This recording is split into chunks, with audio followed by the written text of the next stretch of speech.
there was a particular person that reached out to the people in the jails that had children, and like he would ask them like what it they did to be a father, and they just talked about like the material things that they provided and just different things like that.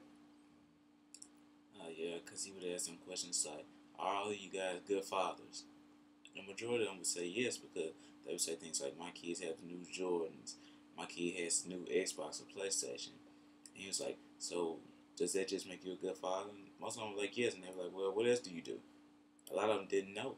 Uh, a lot of them had a hard time just communicating with their children because the mothers in some cases, and then just from what they've seen growing up and in the media, told them that they had to just be there financially for the kids, making sure the kids had the nicest things, but they didn't really know how to have a conversation with their kids, enjoy time with their kids. But the good thing about that program was they went into the jails and actually helped them learn how to communicate with their children, how to actually spend time with them. And even though they were in jail, they got that time to actually spend. They actually had the chance to spend quality time with their children. And when many of them get out, will have that bond with their child, that their child won't just realize that, okay, this is my father who gave me things, but this is my father who wants to spend time with me. Yeah, and another comment that he made was like when the kids would visit their father or whatever, they would talk briefly or whatever, but then after a while it came to a standstill. The father became frustrated because he couldn't connect with his child like the way that he wanted to, just because he didn't build that emotional bond. Because he just thought of himself as a provider and nothing else. He limited himself in getting to know his child and became, in truth, frustrated. The article, Memphis Building Community, states communities are not built of friends or of groups of people with similar styles and tastes, or even of people who like and understand each other. They are built of people who feel they are a part of something that is bigger than themselves, a shared goal or enterprise, like righting a wrong or building a road, raising children, or living honorably, or worshiping a God. To build a community requires only the ability to see values in others, to look at them and see the potential partners in one's enterprise. When me and Michael first started working with MAF-C, we did not really know how we would fit in. We were just two young guys coming in trying to find our way on how to help with fatherhood. But as we continued to work within the group, we realized that we were a part of a community of people who saw a vision of helping people who could be a part of this community. We saw men who wanted to be better father figures, but because of the stigma of being a father was put on monetary things and materialistic things, they struggle with that. But we found a way to hopefully help them learn to be more engaged in their children's lives and invest in a family setting for the children, regardless of if that involves um, actually living in the household or not, but actually spending time and investing time into raising your child, spending time with them, and those sorts of things.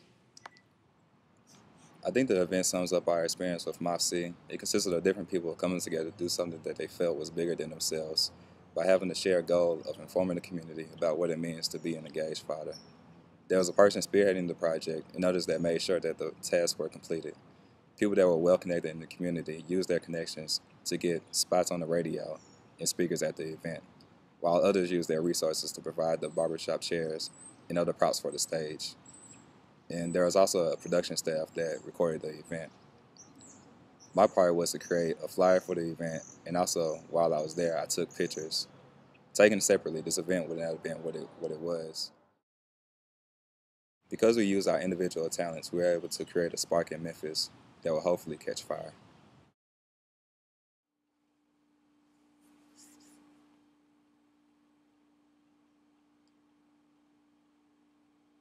That dude's gonna start off. Oh, my bad, my bad, my bad, my bad.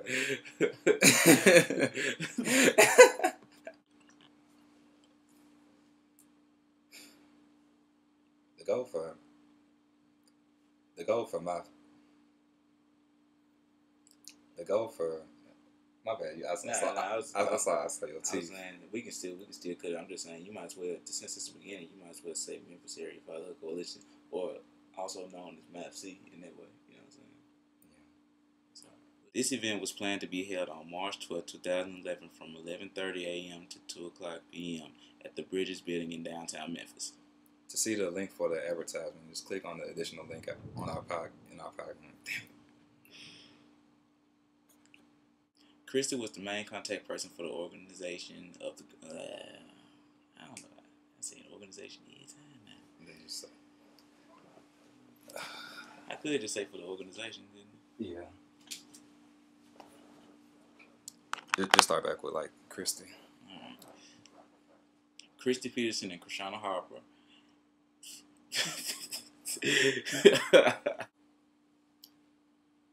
Chapter 6 of Solar Facility.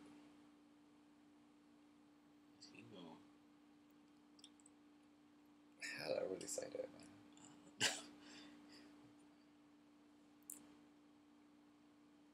Oh, it's taping. Alright, you can edit this, right? Yeah. Alright. They gonna follow you on Twitter. Yeah, Twitter. And they added you. They added me. Like I'm the truth. I'm the Ching's man. I eat more Chings than Mr. Ching. I'm that dude. I'm that dude. You eat Ching so much that they added you. JoJo know my name when I come there. He's like, Flitch, what's up, man? You know how JoJo is. What's up, man? Man, you gonna get the 10-part wing, man, with the seasoned okra? Yeah. Ching. Yeah, I should go.